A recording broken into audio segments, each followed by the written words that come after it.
Okay, here's another story emailed to me, and has a little bit of a different twist to it. I don't doubt this person's testimony for 1 second, and neither should you. Obviously, it's up to you. But if I had any question about the validity of this person's testimony or email, I wouldn't be reading it. So if I'm reading your story, I'm behind you, and I got your back 100%. Just know that. All right. Hi. First of all, let me thank you for what you do and your willingness to help and share. I grew up in a very abusive family, and my grandfather was my only support. He taught me a thing or two about shooting and some about fishing. I really loved being with him, working with him on our big farm, and just wanting a father. My grandfather died when I was 13. I was in the 8th grade and totally lost. In 1985, I was a sophomore in high school in Newberg, Oregon. I hated school, by the way. I was invited to go hunting with my uncle and cousins outside of Wilhelmina, Oregon. We got to camp late, set up at 0:30, and settled in for a couple hours before dawn. I remember waking up to something walking around our tent, and not thinking much about it. I thought it was my uncle or cousins taking a piss. That is until I looked and we were all in the tent. I woke my cousin, and he said he could hear something as well. The sounds went away, so I went back to sleep. In the early hours of the morning, we set out for our areas where we would wait for our trophies to emerge. As I sat alone, I heard my name being called by my grandfather. Let me read that again. As I sat alone, I heard my name being called by my grandfather. I'm freaked out totally because he had died 2 years earlier.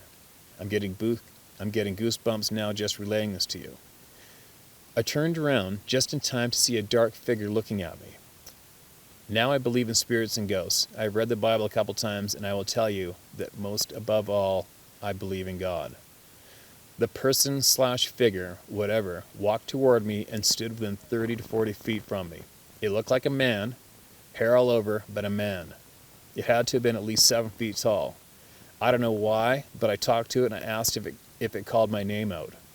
No response, so I asked if it was going to hurt me. It shook its head no. It stared at me for another 20 or 30 seconds and just casually walked away.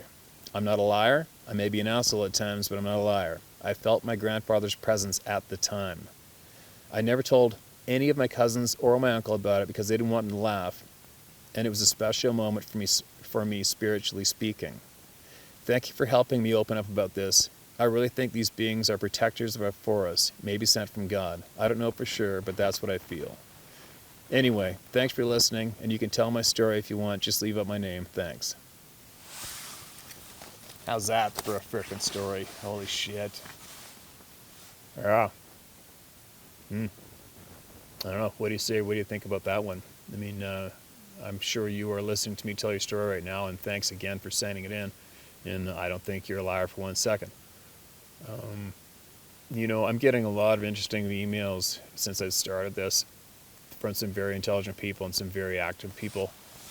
And currently, since I've really put my foot down about so-called SASQUATCH Bigfoot communities doing foolish things and chasing their tails in a circle, focusing on these items that aren't going to get you anywhere.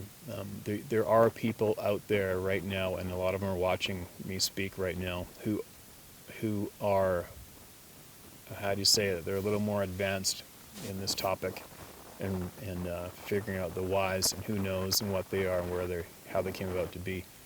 And a lot of the messages, a few messages sent to me by some very, very intelligent individuals is shedding a little more light.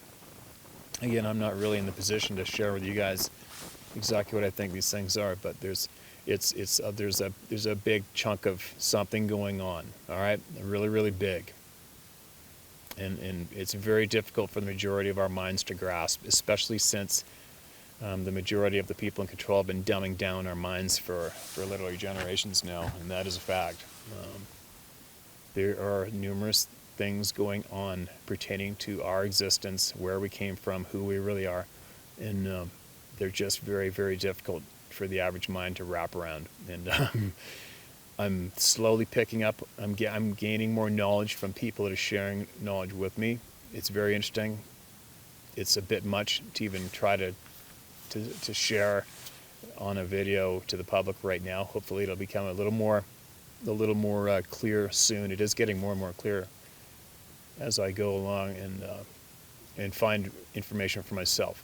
But it's messages like these from people like this young fellow here that sent this, or this man that sent this email, where you start to put all the little clues together and start figuring things out for yourself. But yeah, there you go. There's another one, and another one, and another one, and another one, and another one, and another one, and they just aren't going to quit. They're not going to stop, and they never will. And, you know, just like I've told you guys a million times, when you come across people that laugh at this topic and they'll just automatically laugh out loud, that laugh is an automatic blatant indicator of someone being scared. And that's what this topic does to the majority of people that can't wrap their brains around it. It scares them. They can't handle it. And it's easy to try to laugh out loud, whereas the topic isn't funny. Nobody laughs out loud when you say Sasquatch. That's not a comedian word. It's not a funny word. It's a reaction of being scared. And let me tap on that topic a little bit as well. I've had a few people comment saying that I bash on people that don't believe or don't accept the existence of these things. Well, you're wrong. I don't bash on people that don't accept the existence of these beings, and I don't bash on people that don't have the knowledge, and I don't bash on people that say they don't believe. I haven't used that word, believe. It's whether or not you accept their existence or not, and it's whether or not you have the knowledge that's available to us right now. That's what it is. The people that I bash on are the ruthless pricks that instantly go to humiliating people that share their stories. Those are the ones I bash on, you guys, okay? Those are the ones that I hammer back on. They are the bullies. They are the absolute scum of the earth that will trigger and not even hesitate in attacking and belittling and discrediting good, hardworking, honest people. Those are the people I bash on. I don't care who believes in this topic, obviously. Obviously, look at me. I'm talking to a camera and posting this on YouTube for the world to see my face and listen to my words on a topic that the majority of the population laughs at and scoffs at. And I'm a professional outdoors person, okay? I don't care if anybody doesn't accept these things. It doesn't matter to me. But, like I said to you previously, I am motivated to do this, to be the voice for all of those people who are getting bullied and discredited, because that's bullshit. If you don't accept these beings as being real, that's fine. If you don't accept Buddha as being real, that's fine too. If you don't accept Allah as being real, who gives a shit?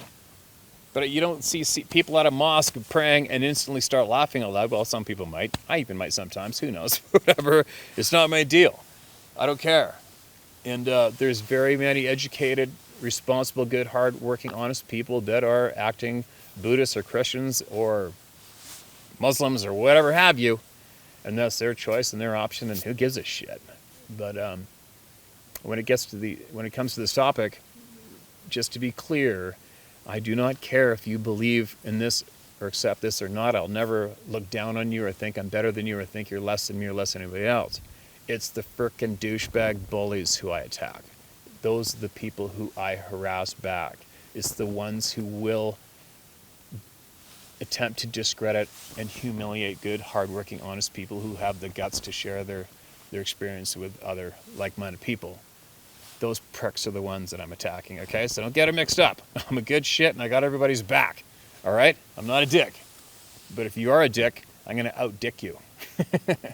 All right, so there you go. Carry on. And as usual, if you want me to share your experience with you and somewhat talk to you about it, I got your back, and you can send it to tellmystory@howtohunt.com, and I'll share it as soon as I get a chance to do it.